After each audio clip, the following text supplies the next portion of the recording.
এমনি আরিফুল্লাহ আপনি লিখেছেন, মুআবিয়া রাদিয়াল্লাহু তাআলা আনহুকে নিয়ে অনেক মানুষ বাজে মন্তব্য করে, আসলে তিনি কেমন জানতে চাই। ভাই আরিফুল্লাহ, নবী করিম সাল্লাল্লাহু আলাইহি সাল্লামের অত্যন্ত আস্থাভাজন একজন ব্যক্তি ছিলেন মুআবিয়া রাদিয়াল্লাহু তাআলা আনহু, এবং তিনি কাতিবে ওয়াহি বা ওহির লেখক ছিলেন। নবী করিম সাল্লাল্লাহু আলাইহি সাল্লামের আত্মীয় ছিলেন। নানা কারণে মুআবিয়া রাদিয়াল্লাহু তাআলা আনহু আমাদের কাছে খুবই তাৎপর্যপূর্ণ, ফজিলতপূর্ণ একজন সাহাবী। নবী করিম সাল্লাল্লাহু আলাইহি সাল্লাম তার সাহাবীদের সম্পর্কে পরিষ্কারভাবে বলেছেন, লা তাসুব্বু আসহাবি, যারা আমার সাহাবী ছিলেন তাদেরকে তোমরা সমালোচনা করো না।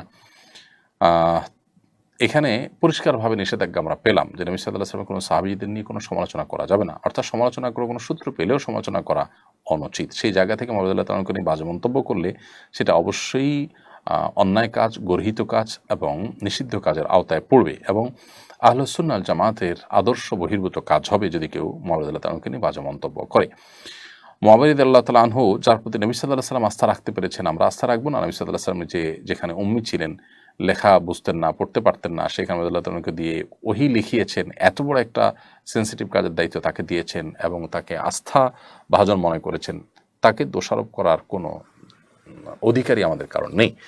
হ্যাঁ, মুআবিয়া রাদিয়াল্লাহু তাআলা আনহু যদি কোনো সিদ্ধান্ত, রাজনৈতিক কোনো সিদ্ধান্ত বা জাগতিক কোনো সিদ্ধান্ত যদি ভুল হয়ে থাকে, তার জন্য তিনি আল্লাহর কাছে ক্ষমাপ্রাপ্ত হবেন। কারণ প্রথমত ইজতিহাদি ভুল, বুঝের ভুল মানুষের মাফ থাকে।